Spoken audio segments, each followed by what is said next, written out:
Hey, it's Kevin. Hey, buddy. Hey. Um. All right. So this your line's recorded, right? Yep. All right. I'm recording this. I'm about to release another article, and obviously I need to go on the record on this. Ask you a couple questions and see if you're able to comment. Okay. So obviously last week we released that article regarding Waukesha's document related to a fourth victim. Obviously, you and I discussed KPD's stance on that. I'm now staring at a document from the United States Marshals Service. United States Marshals have also confirmed a fourth victim.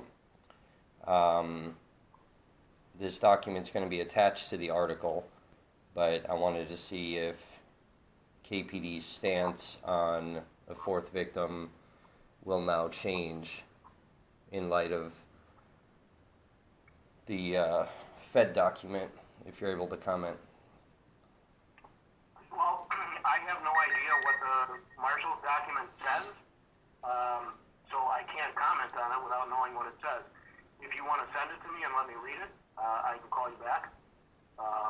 But without knowing what that document says, no, our stance doesn't change. We are not aware of a fourth victim. You and I have had conversations about radio traffic where it does mention the potential for a fourth victim, that there was some confusion on that night on August 25th, 2020, and that there was a possibility of a fourth victim, and there was also confusion that there was a police officer shot.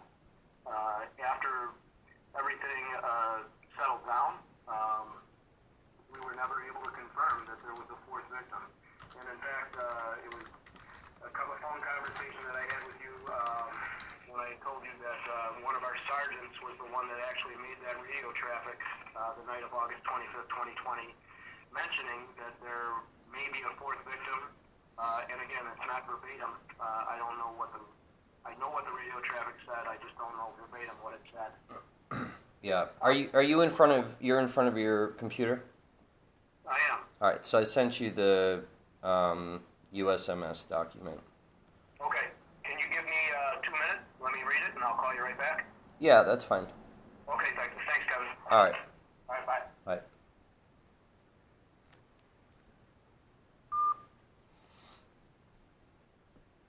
All right. I'm just gonna let this video go so that it's not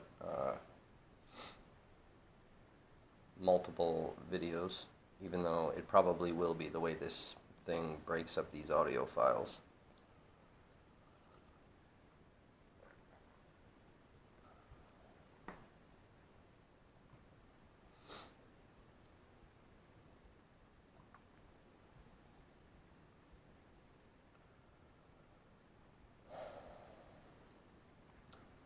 So this document we're attaching in our article, which is already written and ready to go. I just wanted to obviously give KPD, the respect to comment. We kind of have to do that. Sometimes, when we write articles, we try to reach out to people. Either can't get a hold of them, or we at least need them to deny comment, and then we just go. And sometimes, depending on the article, whatever, we just kind of go. If we just can't get a hold of people, or there's no physical way to do that. But this document is pretty damning, and one thing to really note on not only the Waukesha document, but also this United States Marshals document now, this isn't this isn't like these people are drafting reports right in the middle of chaos. This is hours after a major incident is done, all protesters have gone home. You know, majority of law enforcement is kind of deactivated for the night, and they're going home. You know, there'll be like a shift change with personnel. And then, you know, all these people go into these kind of command centers and do debriefings and all of that. So, I mean, you have documents that are hours past these things. So it's very. I would understand the argument of, hey, look, there's tons of chaos. There's a bunch of radio traffic. You know, they keep relying on this whole miscommunication, whether or not, you know, there was an officer down, which we've already, you know, established that was false communication. We now know why that was false communication, based on this Marshall's document. So, you know, we're getting more and more clarification as these documents are starting to come out by these other government entities. So,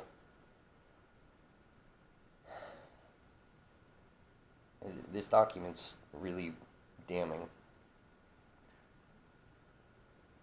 So to sit there and try to say, oh, there's tons of confusion, it's not adding up.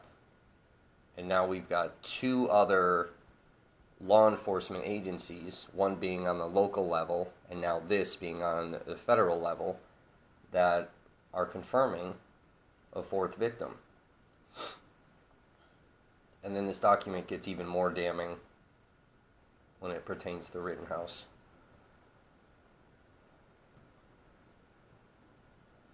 With the connection to militia, a connection to law enforcement. This is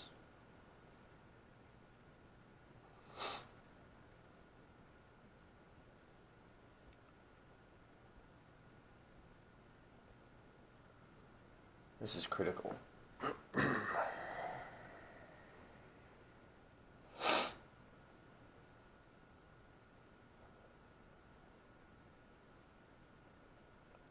So we'll see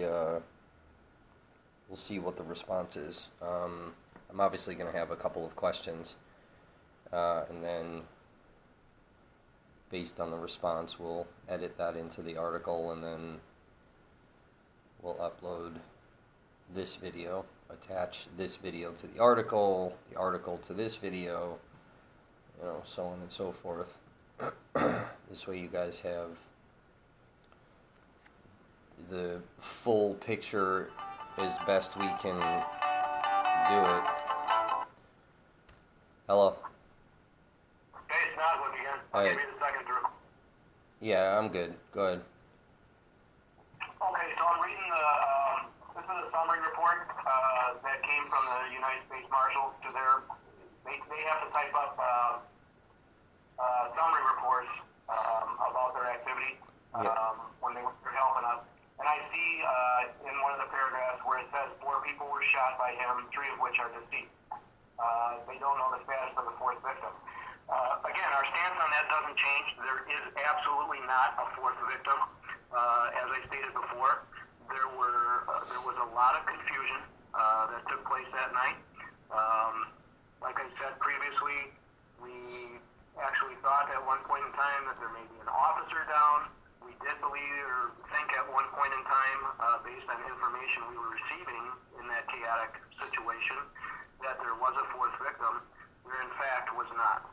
After everything did settle down, we were able to contain the crime scene and begin investigative work rather than first responder work. We learned that there was no 4th victim.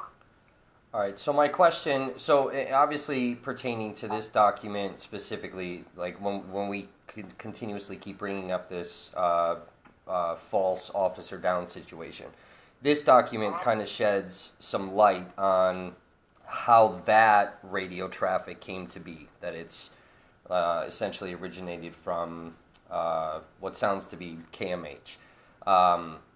And like even KMH is they're staring at people that are carrying, and they're calling in as active shooter inside of the hospital. Sure. So I get the chaos element of that. My question though is these reports, these summary reports, and one we have the local level from Waukesha, now we have the federal level. These reports are not being generated in the midst of chaos, but instead hours after these kind of critical incidents are done, right? So essentially during that week, protesters kind of stopped, 1:30 in the morning ish, around that time. It's kind of when everything dies down every night, and you have these reports that are being written hours after that 1 a.m. mark.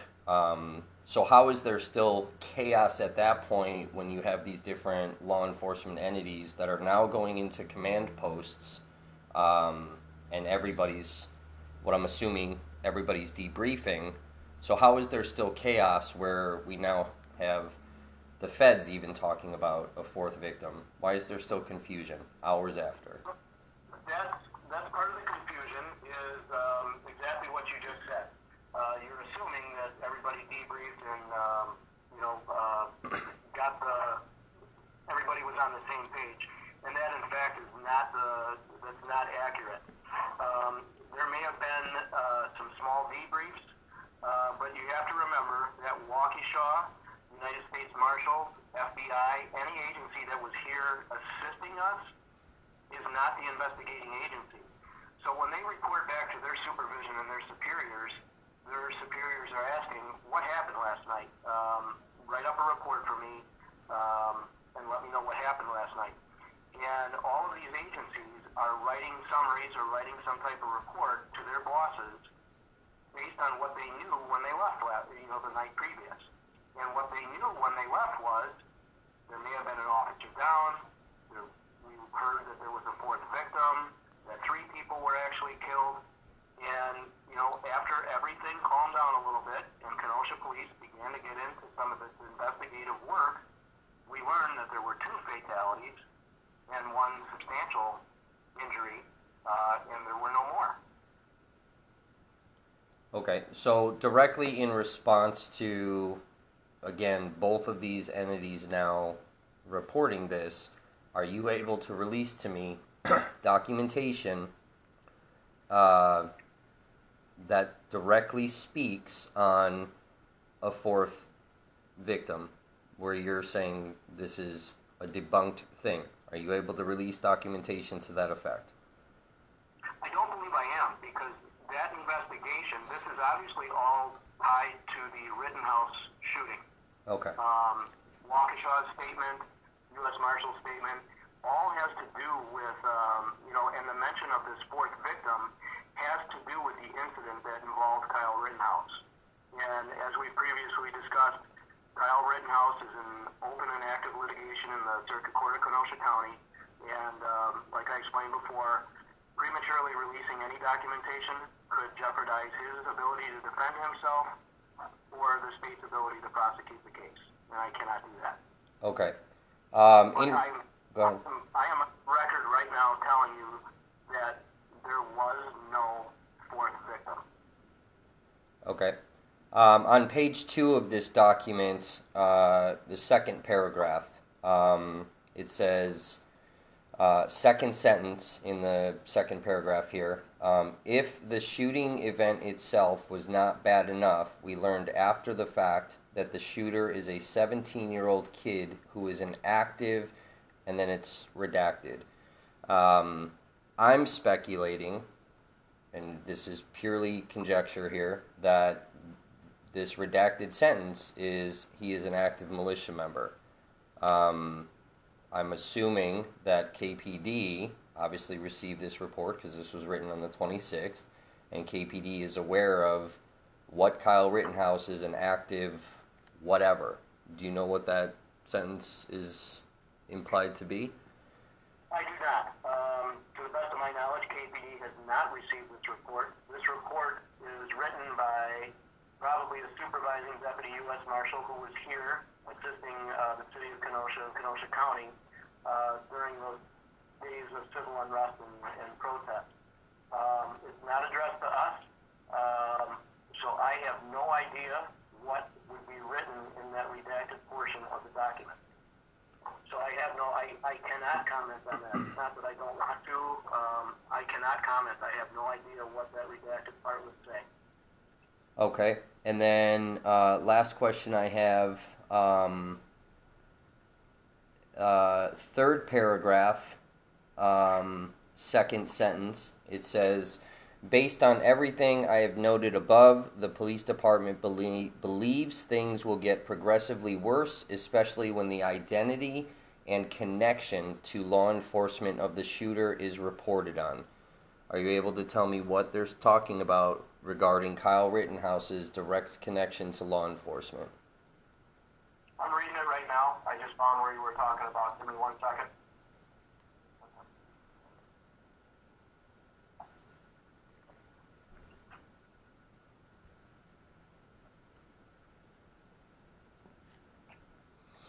I can't provide a comment on that. Again, not that I don't want to. I can only assume and make speculation on what that sentence may mean.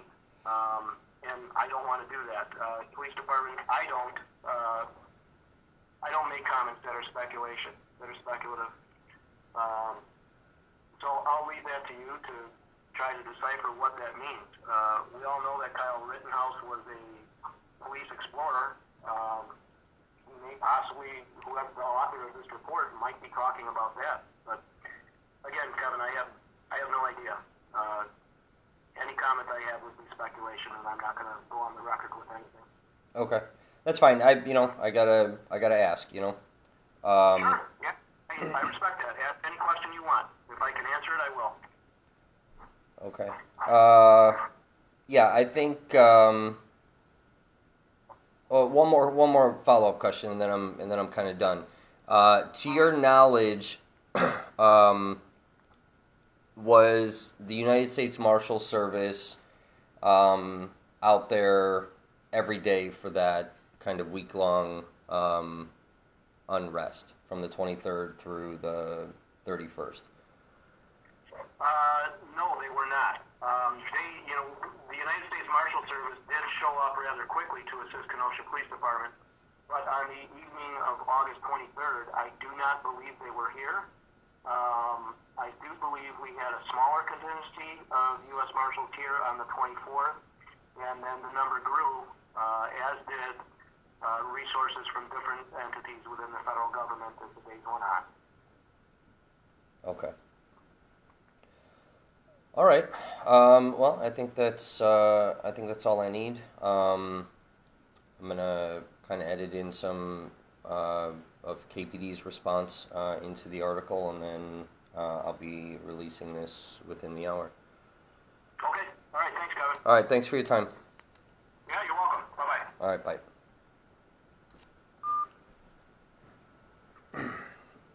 All right. Here we go.